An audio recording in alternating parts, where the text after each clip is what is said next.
மகாபாரத சீரீஸ்ல இன்னைக்கு 15வது எபிசோட்ல இருக்கும்.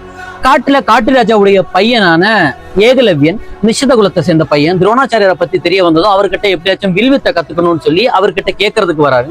துரோணாச்சாரியர் இந்த பையனை பார்த்தோன்னே இவன் பிராமணனோ சத்திரியனோ கிடையாதுன்னு தெரிஞ்சு போச்சு. என்னால உனக்கு சொல்லிக் கொடுக்க முடியாதுப்பா, நான் பிராமணர்களுக்கும் சத்திரியருக்கும் மட்டும்தான் அஸ்திர வித்தியைகள் சொல்லிக் கொடுக்க முடியும்னு சொல்றாரு. சரி குருநாதா, என்ன நீங்க ஆசீர்வாதம் பண்ணி அனுப்புங்கன்னு சொல்லும்போது அவரு நல்லா இருப்பான்னு ஆசீர்வாதம் பண்ணி அனுப்புறாரு. இந்த பையன் என்ன பண்றான்னா, காட்டுக்கு வந்ததுமே களிமண்ணால ஒரு சிலையை செய்யறான் துரோணாச்சாரியோட வடிவத்துல. அந்த சிலையை 2 நேரம் கும்பிடுறான். காலமையும் நைட்டும் பயங்கரமா பிராக்டிஸ் பண்றான். நாட்கள் வாரங்களாகுது, வாரங்கள் மாசங்களாகுது, மாசங்கள் வருடங்களாகுது. துரோணாச்சாரியர் ஆல்ரெடி அர்ஜுனன் கிட்ட சொல்லியிருக்காரு, உன்னை நான் இந்த உலகத்தோட தலை சிறந்த வில்லாளி ஆக்குறேன். அர்ஜுனன் ஒரு நாள் காட்டுக்கு வந்து வேட்டைக்கு வரான். அஸ்தினாபுரத்தில் இருக்கிற நாய்களையும் கொண்டுதான் வரான்.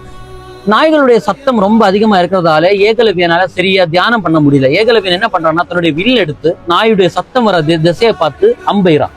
7 அம்பெய்றான். 7 அம்புமே அந்த நாயுடைய வாயை சுத்தி தறக்குது. ஒரு சொட்டு ரத்தமே வரல. அர்ஜுனன் வியந்து போறான், யாரா இவ்வளவு பெரிய வில்லாளி. அர்ஜுனன் போய் பார்க்கும்போது ஏகலவ்யனை பார்த்து கேட்கிறான், நீ யாரு? என்னோட பேர் ஏகலவ்யன். உன்னுடைய குரு யாருன்னு கேட்கும்போது என்னுடைய குரு வந்து துரோணாச்சாரியர்னு சொல்றான்.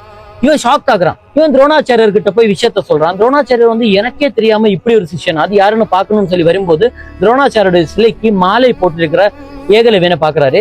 கிட்ட போய் நீ யாருன்னு கேட்கும்போது என்னோட பேர் ஏகலவ்யன், நான் உங்க கிட்ட வந்திருந்தேன் சின்ன வயசுல.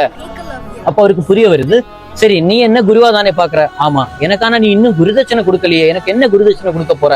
என்னுடைய உயிரை தவிர என்ன வேணா கேளுங்கன்னு கேட்கிறாரு. என்ன கேட்டாலும் கொடுக்கலாங்கிற அவ்வளவு சந்தோஷத்துல இருக்கும்போது அந்த குரு என்ன கேட்கிறாருன்னா, உன்னுடைய வலது கையுடைய கட்ட விரல் எனக்கு வேணும். எதை பத்தியுமே யோசிக்கலங்க.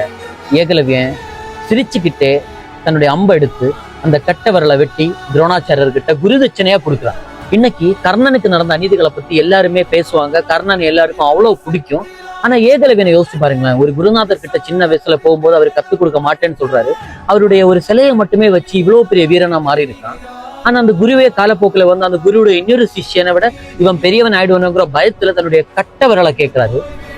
எதுவுமே யோசிக்காம சிரிச்சுக்கிட்டே கொடுக்குறான் ஏகலவ்யன். ஏகலவ்யனை பத்தி எவ்வளவு பேர் பேசுறாங்க. நேத்து ஒருத்தர் கமெண்ட்ல சொல்லியிருந்தாரு, ப்ரோ நீங்க எப்பவுமே ஹீரோஸோட பெர்ஸ்பெக்டிவ்ல தான் கதை சொல்றீங்க, வில்லன்ஸ் எதனால வில்லன்ஸ் ஆனாங்கன்னு தெரிஞ்சா உங்களுக்கு உண்மையான கதை புரியும். நான் சகுனிக்கு ஒரு வீடியோ போட்டிருந்தேன் எபிசோட் 6ல, அது போய் அவர் பார்த்திருக்க மாட்டாரு. நான் இந்த கதையை முடிஞ்ச அளவுக்கு உண்மையா சொல்லணும்னு நினைக்கிறேன். ஆனா டிப்பிக்கலி நம்ம டிவி சீரியல்ல பார்க்கும்போது ஹீரோஸா மட்டும் சொல்லுவாங்க, அவன் நல்லது மட்டும் தான் பண்ணுவாங்க, வில்லன்ஸ்னா கெட்டது மட்டும் தான் பண்ணுவாங்க. ஆனா அவன் எதனால வில்லன் ஆவாங்கிறது சொல்லணும்னு ஆசைப்படுறேன், அவ்வளவுதான். நான் வந்து துரியோதனனை ரொம்ப நல்லவன் சொல்ல வரல. ஆனா அவன் எந்த அளவுக்கு பாவம் பண்ணிருக்கானோ அதை விட மிகப்பெரிய பாவ செயலை தர்மராஜா யுதிஷ்டரும் பண்ணிருக்காருன்னு தான் என்னுடைய கதையில சொல்ல வரேன். ஓகே, அப்போ அடுத்த எபிசோட்ல பாக்குற வரைக்கும் until then விஷ்ணுவேன் சைனிங் ஆஃப்.